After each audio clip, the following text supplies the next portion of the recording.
오늘 함께 나눌 말씀은 사도행전 1장 1절에서 5절까지 말씀입니다. 사도행전 1장 1절에서 5절 말씀을 우리 한 절씩 읽고 마지막 절은 우리 같이 읽도록 하겠습니다.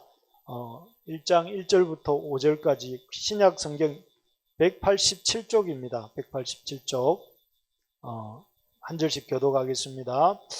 데오빌로여, 내가 먼저 쓴 글에는 무릇 예수께서 행하시며 가르치시기를 시작하신부터 같이요. 요한은 물로 세례를 베풀었으나 너희는 몇 날이 못되어 성령으로 세례를 받으리라 하셨느니라. 아멘. 이 소리가 더 많이 나는 것 같습니다. 여러분, 요즘 어떤 드라마를 재밌게 보고 계십니까? 우리 한 번씩 집사님들을 만나면 이런 얘기들을 요즘 주고받는 경우가 있는 것 같습니다. 참 그 정도로 우리 나라에는 참 재미있는 드라마가 많은 것 같습니다. 그죠? 만들면 세계인들이 즐겨보는 드라마가 되는 경우가 종종 있는 것 같습니다. 작년에 여러분 봤던 드라마 중에 오징어 게임이라든지 또 응답하라 1988, 저는 보지는 않았습니다만은 그런 드라마도 아주 이렇게 인기를 많이 끈 것 같습니다. 전 최근에 소년시대라는 드라마를 아주 재밌게 봤는데요. 1986년도 부여를 중심으로 이렇게 일어났던 학생들 이야기인데 참 제가 86학번이거든요.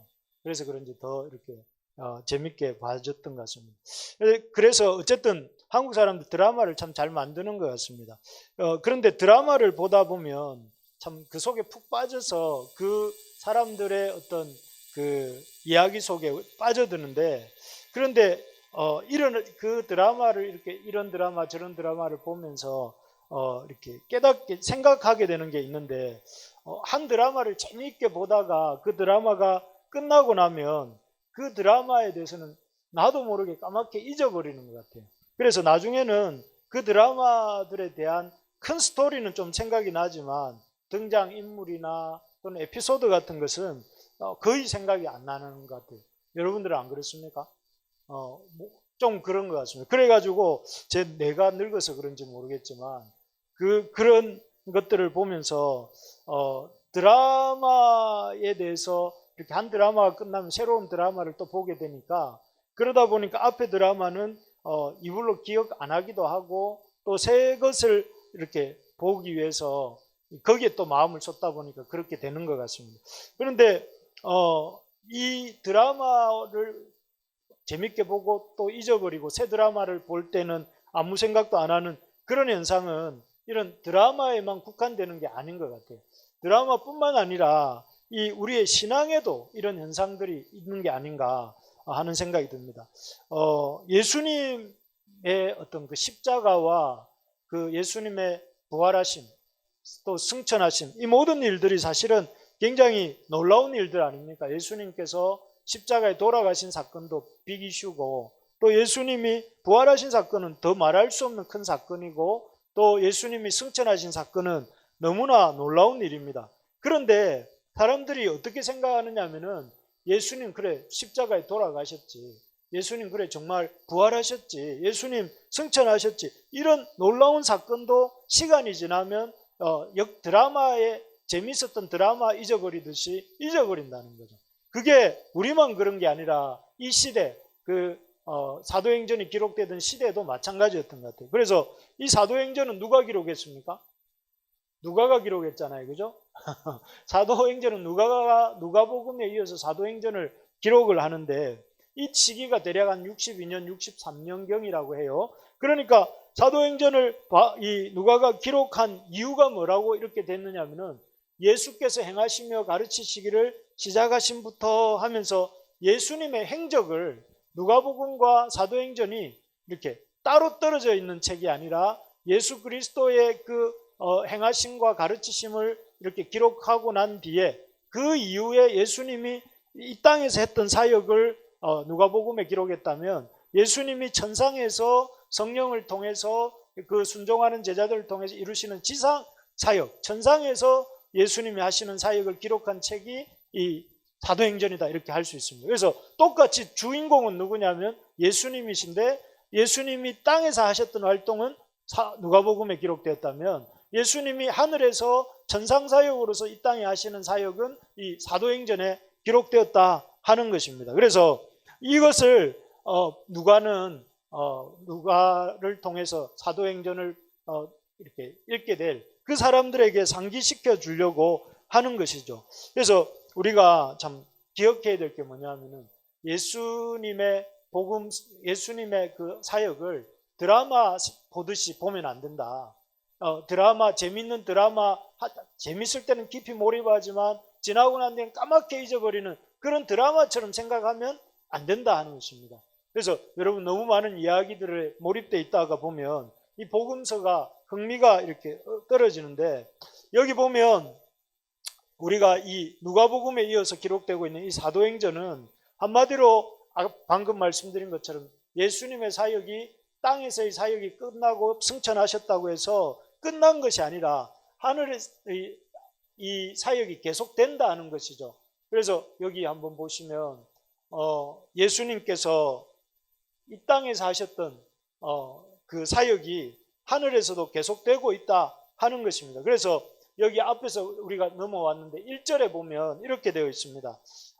뭐라고 하느냐면은, 무릇 예수께서 행하시며 가르치시기를 시작하심부터, 이 시작하심부터 이렇게 나오면 뭐가 나와야 될 것 같아요? 예수님의 행하시고 가르치시기를 시작하심부터 마침까지 내가 지난번에 기록했다, 이렇게 말을 해야 될 것 같은데, 누가가 그렇게 말하지 않습니다. 뒤에 보면 그가 택하신 사도들에게 성령으로 명하시고 승천하신 날까지 하면서 그 마침, 시작은 있으나 마침에 대해서 얘기하지 않는 것은 무엇이냐면, 예수님의 사역이 끝나지 않았다 하는 걸 보여주는 것이죠. 그리고 여기 2절에도 보면 뭐라고 말씀하시냐면은, 그가 택하신 사도들에게 성령으로 명하셨다, 이렇게 되어 있어요. 예수님이 그 택하신 사도들에게 성령으로 명하신 게 뭘까요? 이 소리가 너무 더 많이 하네요.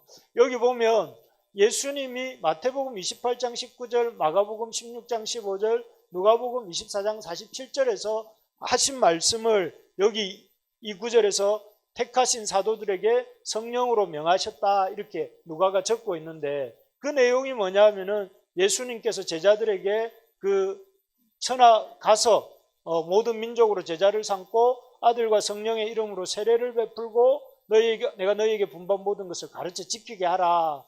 또 온천하에 다니며 만민에게 복음을 전파하라. 이렇게 해서 예수님이 하시던 일을 제자들도 하도록 하시는 그 말씀의 내용이 제자들에게 분부한, 여기 나오는 성령으로 명하신 것들이에요. 그러면서 예수님 뭐라고 약속하셨냐면은, 내가 너희와 항상 함께 있겠다. 이 말은 예수님이 제자들 속에서 그 일을 같이 하시겠다. 예수님 승천하셨으니까 예수님 끝난 게 아니고, 예수님도 여전히 제자들과 함께 하시면서 온천하에 다니며 복음도 전하게 하시고 사람들에게 주님의 가르치신 것을 가르쳐서 제자로 삼고 그런 일을 하신다는 것이죠. 그래서 한마디로 말하면 예수님이 지상사역이 끝났다고 해서 끝난 게 아니라 여전히 예수님의 사역이 제자들을 통해서 이어져 갈 것이고, 그 이어져가는 그 일을 할 때 주님이 함께 하시겠다, 그렇게 말씀하십니다. 그러면서 실제 그 예가 뭐냐면은, 예수님이 여기 보시면 그 제자들에게 부활하신 후에 제자들에게 한 번만 찾아오셔서 내가 부활했다 하고 보여주시고 그치신 게 아니고, 예수님이 그 부활하신 이후에도 제자들에게 여러 차례 확실히 많은 증거라 하면은 얼마나 많은 증거냐면은, 여기 보시면 부활 이후 예수님의 출현이 이 성경에 기록된 게 무려 11번 정도 기록이 되어 있어요. 예수님이 부활하신 이후에 제자들을 단독으로도 만나시고 둘이서도 만나시고 500여 제자들에게도 보이시고 하시면서, 예수님이 가만히 이렇게 승천하시고 부활하시고 가만히 계신 것이 아니라 승천하시기까지 계속해서 제자들을 만나셔서 하나님 나라에 대해서 가르치시고 하는 것을 보게 되는 것입니다. 그래서 예수님의 사역이 끝난 것이 아니라, 끝이 난 것이 아니라 계속되고 있다 하는 것을 보여주신 것이죠. 그래서 우리가 이렇게 기억해야 될 것이 무엇이냐면, 예수님의 사역들 우리가 보면 좀 놀라운 일들이 많잖아요. 이를테면 성경에 보면 예수님이 오병이어로 기적을 행하신 사건이라든지 12의 혈루증을 앓던 여인을 놀랍게 고치신 사건이라든지 또 예수님이 그 돈만 밝히던 사람 삭개오를 만나서 그가 변화되게 도우셨던 사건이라든지 또는 사마리아 여자를 찾아가셔서 만나서 그 여자가 참 예배의 대상을 만나도록 도우신 일이라든지 이런 일들이 보면 참 우리 예수님 참 대단하시다. 어떻게 우리 예수님께서 참 저런 일을 행하셨는가 하고 나도 그 시대에 예수님과 같이 있었다면 참 좋았을 텐데 이런 생각을 하잖아요. 그런데 그 사역이 그친 것이 아니고 끝난 것이 아니고 어떻게 되고 있다는 거예요. 지금도 이어지고 있다는 거예요. 예수님이 사역하고 있다는 말은 예수님이 그런 성경에 기록된 예수님의 역사가 오늘날도 예수님이 이름이 전파되는 곳에서 일어난다 하는 것이죠. 여러분, 그것이 이 누가복음의 저자인 누가가 사도행전을 기록하고 있는 중요한 목적 중에 하나라는 것이죠. 그래서 예수님의 사역이 드라마처럼 끝났다고 생각하게 만드는 것은 이게 오늘날 이 시대 사람들이 가장 힘든 적이 아닌가 싶습니다. 왜냐하면은 자꾸 이렇게 이 예수님의 역사에 대해서 과거의 사건으로 또 그리고 이제는 일어날 수 없는 사건으로 생각하게 만드는 그런 우리 속에 있는 우리가 갖고 있는 생각들이 예수님의 일하심을 우리 스스로 제한하는 이 방법이 된다 하는 것이죠. 그래서 지금도 제자들을 주님께서는 순종하는 제자들을 통해서 성령의 역사를 이루심으로 그리스도의 영이신 성령을 통해 그 순종하는 제자들을 통해서 역사하심으로 그 일을 일으키시는 것이죠. 그래서 여러분 앞에 서 있는 저 같은 사람도 그런 예수님을 만나서 그런 하늘에 계시면서 그 말씀에 순종하는 제자들을 통해서 성령의 역사로 제가 예수님을 만나게 된 것이잖아요. 하나님 말씀을 들었고 그 말씀을 들으면서 제 영혼이 변화되어서 여기에 서 있는 것이고 또 우리 돌아가신 저희 어머님께서도 그 하나님을 전혀 모르시는 분이지만 그 성경책을 통해서 집에 놓여있던 그 성경책에 참 원인을 설명할 수 없는 밝은 불이 들어오는 것을 보면서 그 성경을 읽기 시작하시고 그래서 교회를 나가시면서 바뀌게 된 것이고 어제 제가 이렇게 올려드렸던 영상이나 이전에 개그우먼 조혜련 씨의 어떤 그 영상에도 보면 그들이 이 예수님을 만나는 내용들이 나오잖아요. 이 말은 뭘 말하는 거예요? 예수님의 역사가 사역이 끝나지 않았다. 오늘날도 예수님은 역사하시고 사람들을 변화시키시고 우리가 이해할 수 없는 그런 놀라운 일들을 이루신다 하는 것입니다. 여러분 이 사실을 잘 붙드시기 바랍니다. 그래서 하나님의 역사를 믿고 사는 사람과 하나님이 과거에는 역사하셨다 그러나 지금은 아니다라고 생각하는 사람은 삶이 전혀 달라지겠죠. 그래서 이런 부활과 승천을 지나간 드라마가 아니라 지금도 계속되고 있는 하나님의 역사인데 이런 예수 그리스도의 이런 역사가 이루고자 하는 바가 무엇일까? 사역의 목표가 뭘까요? 우리 레지날드 이거 한번 읽어주세요. 네, 예수님의 계속되고 있는 이 사역의 사역의 목적. 예수님께서 왜 승천하시고 이제 고생하셨으니까 좀 쉬고 계셔도 될 듯한데 그러지 않으시고 지금도 사역하시는 이유가 뭔가? 그 이유는 여기에 나옵니다. 여기 예수님이 제자들에게 부지런히 자기 부활하신 주님을 이렇게 보여주시면서 하셨던 일이 뭐냐면 하나님 나라의 일을 말씀하셨다는 거예요. 하나님 나라의 일. 이거에 굉장히 어떻게 보면 예수님이 그 부활하신 이후에 승천하시면서도 해야 될 일이라고 생각하신 일이기 때문에 우리가 중요한 일이라는 것을 생각하게 되는데 예수님이 사역을 통해서 이렇게 승천하신 이후에도 계속되는 사역을 통해서 이루고자 하시는 일은 예수님의 어떤 그 사람들을 많이 모으려고 하는 것이 아니라 하나님 나라의 일에 대해서 알려주시기 위함이다 하는 것이죠. 여러분 우리가 살고 있는 이 사회는 지금 큰 변화를 겪고 있는 거 여러분 아시죠? 흔히들 말해서 뭐라고 하느냐면 4차 산업혁명이라고 이렇게 부릅니다. 그래서 이 4차 산업혁명은 뭐 이렇게 적혀 있더라고요. 빅데이터, 인공지능, 로봇공학, 사물인터넷, 무인 운송수단 등의 분야에서 새로운 기술 혁신이 끊임없이 이루어지면서 일어나는 혁명적 변화를 4차 산업혁명이라고 한대요. 아닌 게 아니라 오늘날 뭐 빅데이터가 이렇게 모든 사람들의 맞춤형 정보를 제공하고 있잖아요. 그래서 막 우리가 어떤 물건을 한번 검색하면 그 물건에 관련된 모든 물건들이 막 우리에게 쏟아지는 게 이게 빅데이터잖아요. 우리가 했던 인터넷상에서 했던 모든 일들을 자료로 누적해 가지고 그걸 가지고 우리를 공략하는 거예요. 상인들이. 그런 거라든지 또 인공지능이 요즘 어제 보니까 일본에서 법회를 하는데, 일본 불교 사람들이 모여서 법회를 하는데 AI 법사가 불법을 전하고 신도들이 그 앞에 앉아가지고 듣는데, 이제 종교도 AI가 대체할 것이다 하면서 그러는 것들도 있더라고요. 그래서 인간이 설 자리가 없는, 옛날에는 사람이 이 문제가 생기면 그 문제를 사람이 해결을 하는 시대가 4차 산업혁명 이전에는 그런 시대였다면, 이제는 어떻습니까? 사람이 문제인 시대. 사람이 문제를 해결하던 시대에서 문제가 사람이 되어서 사람이 너무 많은 거예요. 왜냐하면 사람이 하던 일을 AI들이 다 하니까. 그래서 엄청난 변화가 지금 일어나고 있습니다. 그래서 이 큰 변화 속에서 우리도 참 우리가 어떻게 살아야 될지 고민을 많이 하는데, 어쨌든 이런 4차 산업혁명과 같은 이 큰 변화가 일어나는데, 그 일어나는 것은 우리가 이런 거 안 일어났으면 좋겠다, 그런 변화 안 일어났으면 좋겠고, 그런 변화는 없는 것이 우리에게 더 좋겠다, 이렇게 생각한다고 그렇게 될까요? 안 되겠죠. 이런 4차 산업혁명이라는 것은 우리가 원하든 원치 않든 일어나는 변화인 것입니다. 마찬가지로 이 4차 산업혁명의 변화보다 더 놀라운 변화가 뭐냐면은 바로 예수님의 오심과 함께 시작된 인류의 새로운 역사입니다. 여러분, 이게 뭐가 그렇게 거대한 변화입니까? 4차 산업혁명 변화가 우리 피부로 더 실감되는 더 큰 변화인 것 같은데요. 이렇게 생각할 수 있지만 예수님의 오심과 더불어 뭐가 시작되었습니까? 뭐가 시작되었어요, 여러분? 신약 성경이 시작되었습니까? 하나님 나라가 시작되었잖아요. 그래서 예수님 오셔서 제일 먼저 전파하신 메시지가 뭐였습니까?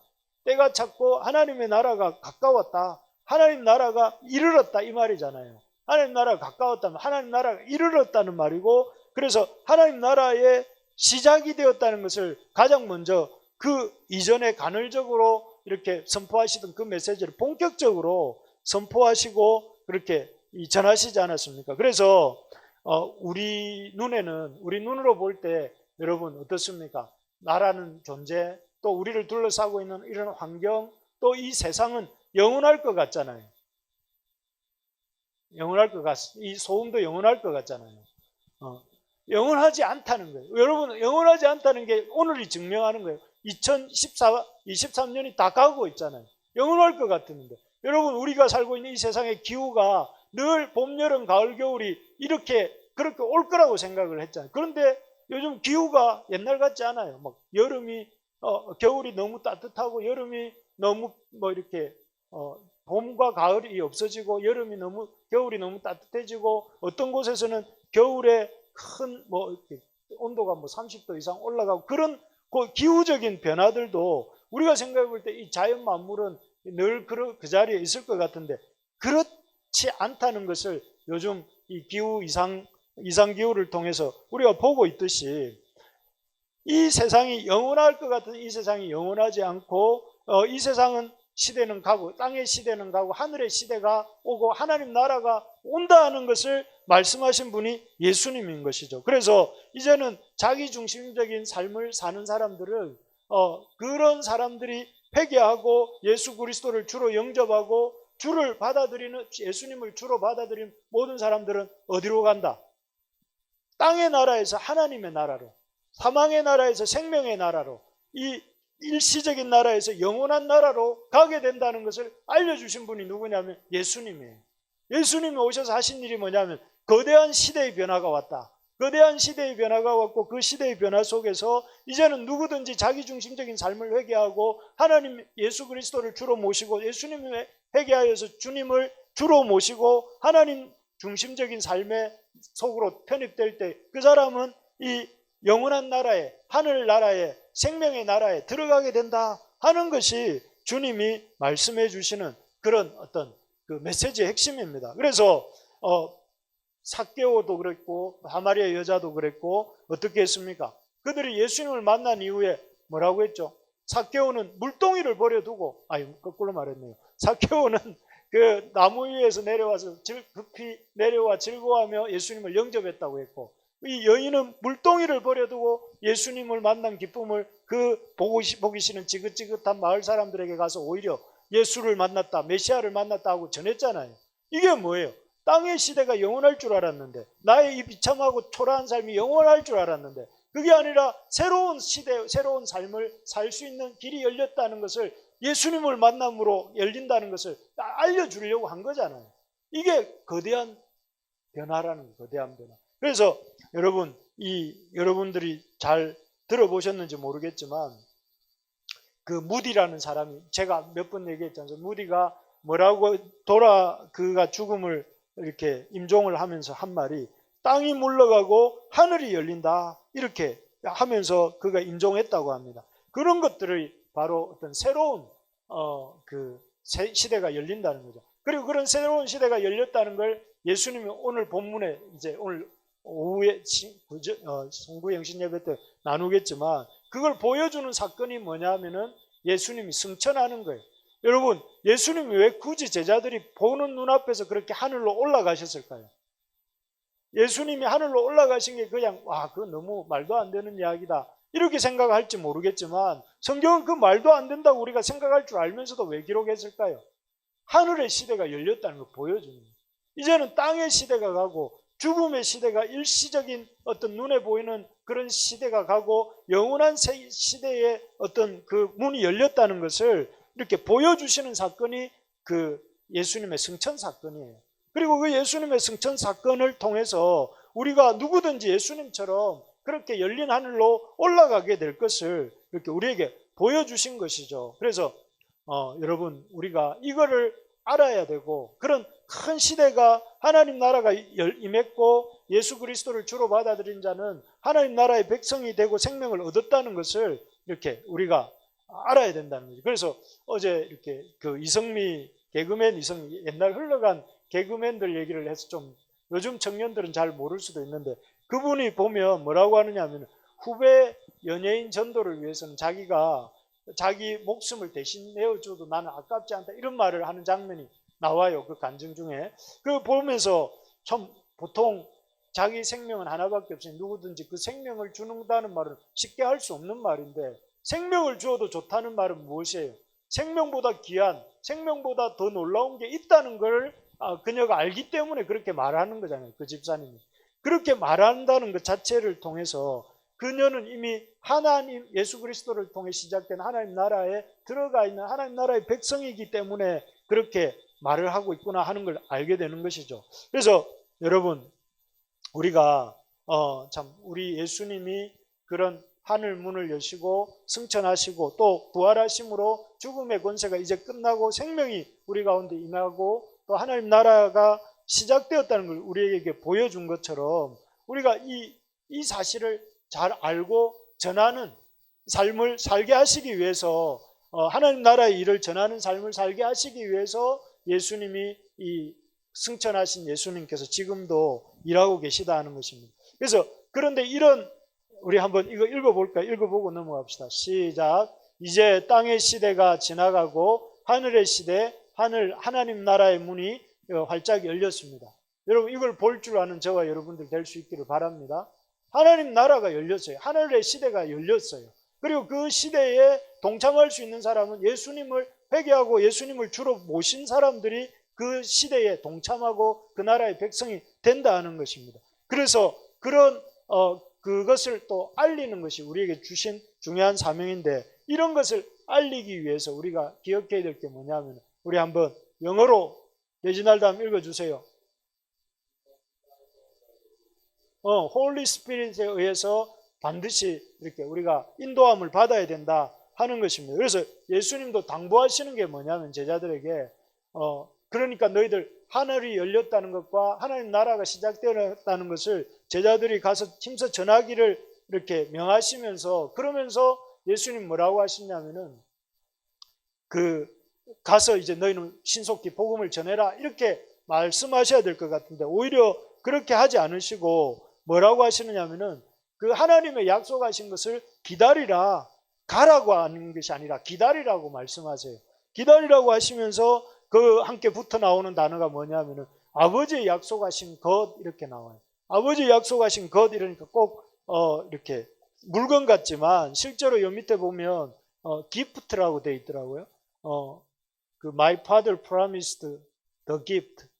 하나님이 약속하신 선물을 기다리라 했는데 그 선물이 누구냐면 바로 성령님입니다. 그래서 여러분 이 누가가 기록한 이 사도행전에 성령님이란 단어가 몇 번 나오냐면 70번 정도 나와요. 총 28장이니까 70번이면 한 장에 2번 이상 이렇게 언급되고 있다 이렇게 볼 수 있는데 그러면 이 성령님이라는 게 굉장히 중요한 예수님께서 이 천상에서 이 지상에 있는 제자들을 통해 사역하시는 예수님이 그 통로가 뭐냐면은 이 성령님이라는 것이죠. 그래서 우리가 생각해 볼 때 우리가 빨리 나가서 복음을 전하는 일이 중요하다 이렇게 생각하지만 너희들이 그런 복음 전하기에 앞서서 가장 먼저 힘쓰고 애써야 될 일이 뭐냐면 아버지의 약속하신 성령을 이렇게 이 성령을 임하는 것을 기다리는 일이죠. 그래서 제자들이 그 말씀대로 살아요. 어떻게 사느냐 하면은 이 말씀 듣고 승천 사건 이후에 제자들이 돌아가서 가장 먼저 한 일이 여기 나옵니다. 여기 사도행전 1장 14절에 보니까 돌아간 제자들이 마가다락방에 모여서 한 일이 함께 모여서 기도합니다. 마음을 같이하여 힘을 다해서 기도하고 있는 모습이죠. 그리고 그 기도한 이후에 한 일이 그 유다의 결손으로 생긴 사도들의 빈자리를 채우는 일을 했고 그리고 그 이후에 성령이 임하게 되죠. 그리고 사도행전 13장에도 가보면 안디옥 교회가 바울과 바나바를 이렇게 선교지로 내보낼 때에도 자신들이 한 것이 아니라 금식하고 기도하는 중에 성령의 보내심을 받아서 실루기아에서 이렇게 그 제자들을 바울과 바나바를 전도하러 내보내는 이 모습들을 볼 수가 있습니다. 그리고 또 여기에 제가 구절을 찾지는 않았지만 사도행전 16장에도 보면 바울이 그 마게도냐로 복음을 전하러 넘어가게 된 것도 성령께서 이렇게 주신 환상을 보고 옮기게 되죠. 그래서 여기서 이렇게 보면 이 제자들도 예수님께서 하나님 나라 복음을 전하는 일을 위해서 그 일을 하기 전에 가장 힘써야 될 일이 뭐냐? 성령의 이 하나님이 약속하신 성령을 기다리고 그 성령의 인도하심을 따라 사는 것, 그것이 이 제자들에게 주시는 하나님 나라 증인이 되기 위한 첫 단계, 첫 단계라기보다 0단계라고도 할 수 있습니다. 첫 단계보다도 더 앞에 있는 단계로서 성령을 기다리고 성령의 인도함을 받는 이런 삶이라는 것이죠. 그래서 오늘날 우리에게 가장 중요한 미션도 뭐겠습니까? 여러분, 우리가 하나님 나라 복음의 증인이 되어야 되는데, 하나님 나라가 개막되었다는 것을 알려야 되는데, 그리고 하나님 나라 백성이 되는 기쁨을 나만 아는 것이 아니라 주변 사람들에게도 알려야 되는데 어떻게 알릴 수 있다는 거예요? 성령의 성령을 기다리고 성령의 인도함을 받는 것, 그런 것이죠. 그래서 오늘날도 그런 이 하나님의 역사를 이루어가기 위해서 앞서 해야 될 것들이 이런 성령의 하나님의 백성으로서 가장 힘써야 할 일이 무엇이냐면은 이 성령의 인도하심을 기다리는 것이죠. 그래서 여러분, 오늘날 제가 이렇게 어제 동영상을 하나 우리 카톡방에 올리려고 했는데 못 올렸지만 그 우간다라는 곳에서 굉장히 부흥이 일어나고 있답니다. 그래서 어떤 집사님이 저에게 그 우리 부르심의 교회 이름으로 이렇게 우간다에 교회를 하나 세웁시다 이렇게 말씀이 온 적도 있어요. 그래서 그 집사님 말씀을 들어보니까 한 1,400만 원이면 교회를 하나 짓는데 우간다에 그 교회를 하나 지어 놓으면 그 인근에 그 교회 한 200~300명이 들어오는 교회가 지어지고 그 교회가 지어지면 교회가 순식간에 꽉 찬다는 거예요. 200~300명의 그 사람들이 나와서 이렇게 주일학교와 성도들이 모여서 예배드리는 이런 역사들이 요즘 막 일어나서 제가 아는 어떤 교회 목사님은 그 우간다에 교회를 자기 교회 성도들이 1,400만 원을 헌금을 해서 10몇 개를 지었다는 거예요. 그러면서 올 가을에 이제 그 우간다에 집회를 하러 가는데 한번 같이 가시겠냐고 저보고 얘기를 하길래 저는 잘 모르겠다고 아직 답은 주지 않았습니다. 답은 주지 않았는데 안 갈 것 같습니다. 저는 안 갈 것 같긴 한데 어쨌든 얘기하고자 하는 요점은 뭐냐면은 지금 아프리카에 엄청난 영적인 부흥이 일어나고 있고 영적인 부흥으로 말미암아서 그런 이 놀라운 역사들이 일어나는 비결이 뭔가 생각을 해볼 때 이런 그곳에서는 원색적으로 그 사람들이 집회하는 장면을 제가 봤는데 굉장히 아주 이렇게 하나님의 일하심에 대한 사모함과 간절함을 가지고 성령의 그런 갈급함을 가지고 간구하는 이런 모습들을 보면서 성령의 인정하고 성령의 인도하심을 기다리는 곳에서는 부흥이 일어나고 있구나 이런 생각이 들었고 반면에 오늘날 우리 한국에서는 성령님은 잘 안 믿는데 젊은이들도 어른들도 대신에 한국에서는 뭐가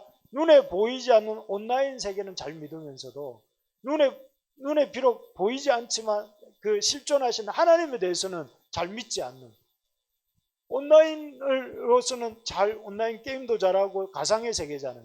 온라인의 어떤 모든 것들은 잘도 이렇게 이루어지는데 이 영적으로 보이시는 하나님에 대해서는 잘 믿지 못하는 이 한국 안에서는 오히려 복음이 힘있게 역사하지 못하는 걸 보면서 참 저는 그런 생각이에요. 우리 부르심의 교회 청년들도 장년들도 보이지 않지만 놀랍게 일하고 계시는 성령님을 인정하고 성령님의 인도하심을 따라 사는 그런 우리가 될 때에 우리 가운데도 우리 가정에서도 우리 삶에서도 그런 놀라운 하나님 나라의 역사가 일어나게 될 줄로 믿습니다.